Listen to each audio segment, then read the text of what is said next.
अस्सलाम वालेकुम, welcome to drafting to visualisation. कैसे हैं आप सब? मेरा नाम हसन है। आज हमारी ऑटोकैड 3D की क्लास नंबर 4 है। आज की जो वीडियो है उसमें हम रिवॉल्व, स्वीप और लोफ्ट के कमांड को सीखेंगे।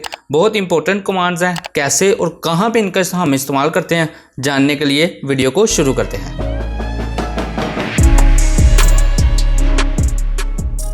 सबसे पहले आपने जो करना है, 3D मॉडलिंग में अपने वर्कस्पेस को चेंज कर लेना है। उसके बाद अपने व्यू को चेंज कर लेना है। किस तरह से, यहाँ जाके साउथ वेस्ट आइसोमेट्रिक में इसको कन्वर्ट कर लेना है।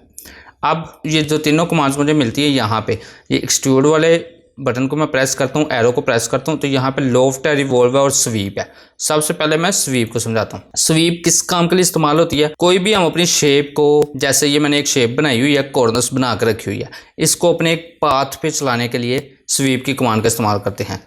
जैसे कि ये हमारा क्लासिकल एक एलिवेशन है, ये देख रहे हैं, ये कॉर्नर्स बनी हुई है, तो इसका हम एक पाथ बना लेते हैं। कोई भी पाथ होगा जैसे इस तरह से, उसके ऊपर इसको कैसे चलाएंगे हम, तो उसके लिए स्वीप का यूज़ करते हैं। SWEEP स्वीप अपनी कमांड लाइन में मैंने टाइप किया। देन कमांड लाइन को रीड करें, कह रहे सेलेक्ट ऑब्जेक्ट टू स्वीप। अभी ये जो ऑब्जेक्ट है ये मेरा अलग-अलग पार्ट्स में डिवाइड है, इसको मैं पहले ज्वाइन कर लूँ। जे से भी आप ज्वाइन कर सकते हैं, उसके अलावा रीजन कर सकते हैं। REG एंटर किया, सिलेक्ट ऑब्जेक्ट कर लें सारे ऑब्जेक्ट्स को, देन आप एंटर करें, तो ये मेरा एक फेस बन गया उसका ना, ज्वाइन हो गई। रीजन की कमांड का हम ऐसे भी इस्तेमाल करते हैं। अब स्वीप लगाएं, SWEEP एंटर किया कमांड लाइन में।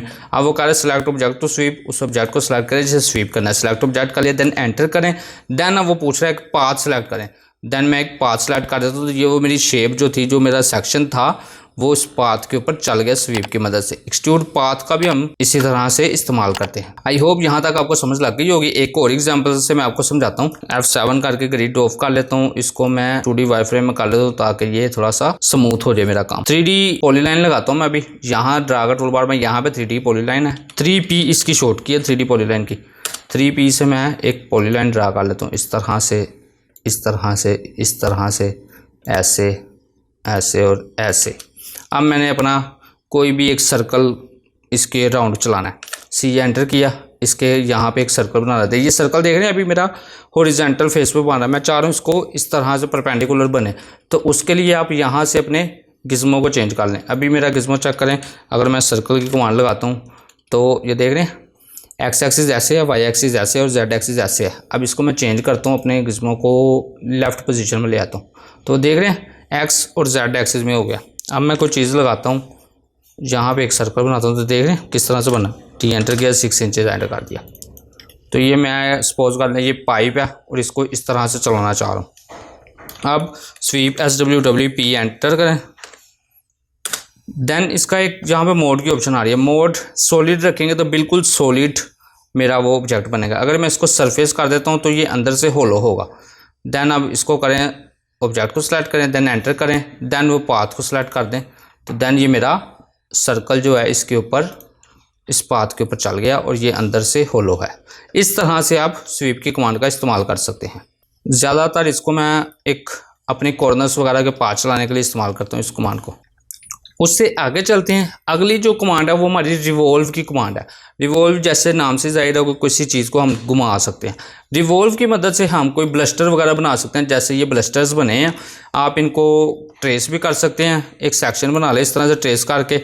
अब इस ब्लस्टर को रिवॉल्व में करता हूँ, REV रिवॉल्व की शॉर्ट की है। REV एंटर किया, सिलेक्ट ऑब्जेक्ट एंटर करना है। देन वो पूछेगा start axis point, start point बता दे। देन एंड एक्सिस पॉइंट पूछेगा, देन आपने एंड एक्सिस पॉइंट बताना है। और एक और चीज़ बतानी है कि कितने डिग्री तक रोटेट करना है।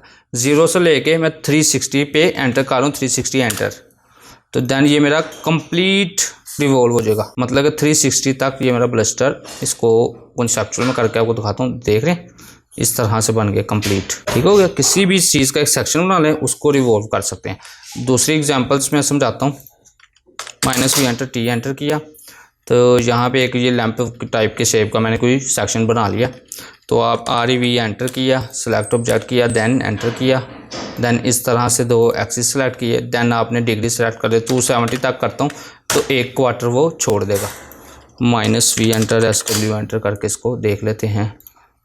कंसेप्चुअल किया, तो ये आप देख सकते हैं उसने यहाँ से वो वहाँ तक 270 डिग्री तक रिवॉल्व कर दिया, उससे अगला पार्ट छोड़ दिया। 360 करते तो कंप्लीट मेरा रिवॉल्व हो जाना था, 180 करते तो हाफ होना था।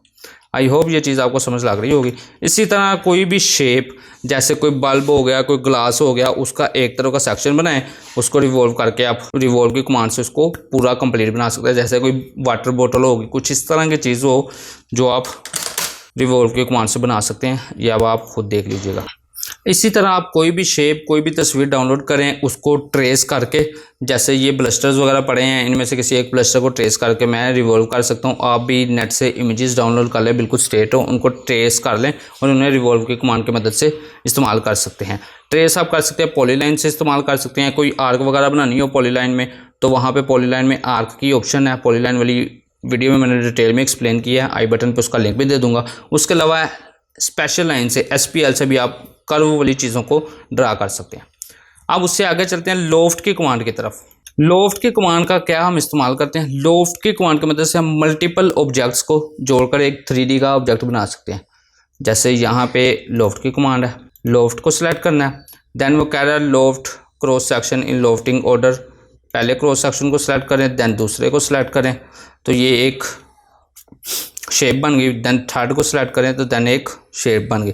देन आपको अब यहाँ पे भी मोड की ऑप्शन है, मोड एंटर करें। सॉलिड करेंगे तो सॉलिड चीज़ बनेगी, सरफेस करेंगे तो अंदर से होलो होगी। मैं सॉलिड पे एंटर कर रहा हूँ, देन आपने एंटर करना है एक दफ़ा। और ये आपको एक और चीज़ पूछ रहा है, लोफ्ट एंटर एंड ऑप्शन। कोई ऑप्शन एंटर करें, क्रॉस सेक्शन ओनली या क्रॉस सेक्शन ओनली, मतलब कि मैंने इसी ऑब्जेक्ट जिस तरह से बना है उसी को ओके करना है, तो देन एंटर करना है एक दफ़ा, तो ये शेप मेरी बन जाएगी। लोफ्ट का मैं ज़्यादातर इस्तेमाल करता हूँ कहाँ पे, कोई राउंड शेप में कोई चीज़ का ड्राइववे वगैरह बनाना हो, तब मैं रिवॉल्व की लोफ्ट की कमांड को इस्तेमाल करता हूँ। या मैंने कोई कॉलम बनाना हो, जैसे कॉलम्स नीचे से, कोई कॉलम होते हैं बिल्कुल नीचे से चौड़े ज़्यादा होते हैं, ऊपर जाके पतले हो जाते हैं। जैसे कि ये एक एग्जांपल आपको नज़र आ रही है। सीधे कॉलम तो बिल्कुल एक्सट्रूड करके हम बना सकते हैं।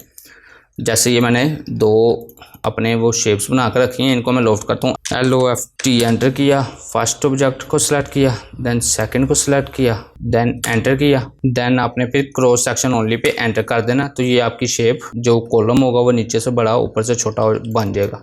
ठीक है, इसको मैं फ्रंट व्यू में जाके आपको दिखाता हूँ। यहाँ से 2D वायर फ्रेम कर लेता हूँ, यहाँ से मैं इसको फ्रंट में चला जाता हूँ। तो ये देख रहे हैं नीचे से ज़्यादा छोड़ा, ऊपर से थोड़ा सा पतला है। नीचे से 18 इंच का रखा, ऊपर से मैंने 12 इंच का रखा। ये मैंने कुछ ड्रा किए हुए हैं। जैसे मैं एक बनाना चाह रहा हूँ, क्या कहते हैं उसको, पोर्च की कुछ स्लोप बनाना चाह रहा हूँ। तो शुरू से मैं वो कम हो गई, आगे जाकर वो इस तरह से बढ़ती जाएगी ऐसे। तो इनको कैसे ज्वाइन कर सकते हैं? LOFT एंटर किया, then first point, second point, then third point, then fourth point, then last point, then enter कर दिया। तो इसको देखें कॉन्सेप्चुअल में जाके, सॉरी एंटर क्रॉस सेक्शन पे मैंने नहीं किया, दोबारा से लोफ्ट की कमांड लगाई। First point, first object, second, third, fourth, then fifth, then enter करना है। तो देन एक दफ़ा क्रॉस सेक्शन ओनली पे दोबारा से एंटर करना है, देन ये आपकी शेप क्रिएट हो जाएगी। इसमें अब सेटिंग्स में कई और चीज़ें होती हैं। जैसे इस एरो पे क्लिक करें तो यहाँ पे कह रहा है रूल्ड करना है। रूल्ड का मतलब होता है कॉर्नर्स नजर आएंगे। जैसे कि ये ऑब्जेक्ट है, इसमें यहाँ पे एक ऑप्शन आ रही है इसकी सेटिंग की, इसको क्लिक करें, रूल्ड करेंगे तो बिल्कुल कॉर्नर्स शार्प नजर आएंगे। इसमें मजीद ऑप्शन है, इनको आप चेक कर लीजिएगा। नॉर्मल टू ऑल सेक्शंस लिखा था शायद, ऑल सेक्शन से, तो शेप थोड़ी सी चेंज हो गई। नॉर्मल टू स्टार्ट सेक्शन से करेंगे तो डिफरेंट शेप बन जाएगी। इनको देख लीजिएगा आप अपनी मर्जी के मुताबिक, जहाँ पे आपको सूट लगे वहाँ पे कर लीजिएगा। स्मूथ फिट कर देता हूँ मैं फिलहाल। इसकी एक और एग्जांपल देख लें। मैंने कर्व शेप में एक रैंप बनाना है। ये मैंने एक सपोज कर ले 3 इंच बाय 5 फुट का एक रेक्टेंगल लगाया। उसके बाद मैंने 3 के बजाय ये 1 फुट ऊंचा कर दिया और चौड़ाई उसकी 5 फुट ही है, मतलब कि, और यहाँ पे मैंने इसको 2 फुट हाइट दे दिया और चौड़ाई इसकी 5 फुट ही है। इस तरह से मैंने एक गोल कर्व सी लाइन बना के एक को शुरू में रखा है, एक को एंड पे रखा है और एक को इसको सेंटर में रखा है। जो मिड वाली थी वो सेंटर में है फुट वाली, जो आखिर वाली है 2 फुट वाली वो एंड पे है और 3 इंच वाली स्टार्ट में है। LOFT एंटर किया, first object, second object, then third object, then enter, then एक दफ़ा फिर से एंटर। ये देख रहे हैं रैंप आपका गुलाई में बन जाएगा। अब इसके आगे बिल्कुल रैंप सीधा होगा तो वो सीधी एक, मतलब कि 2 फुट ऊंची आप कोई भी बॉक्स आगे इसके एक्सट्रूड कर सकते हैं। जैसे कि यहाँ पे मैं इसको चेंज कर दूँ, फ्रंट से मैं वर्ड पे चला जाता हूँ या टॉप पे चले जाए, तो ये इस तरह से आप करके इसको 2 फुट ऊंचा कर देंगे। सॉरी, EXT एंटर, देन यहाँ तक अब इसको ऊंचा कर देंगे। तो ये देख रहे हैं आपका एक यहाँ से शुरू से रैंप बन गया। तो इस तरह से आप लोफ्ट की कमांड का इस्तेमाल कर सकते हैं। आज की वीडियो में बस इतना ही। वीडियो पसंद आई है तो वीडियो से कोई फ़ायदा हुआ है तो लाइक करें, शेयर करें और चैनल को सब्सक्राइब करें। मिलते हैं आपसे अगली वीडियो में। अल्लाह हाफ़िज़।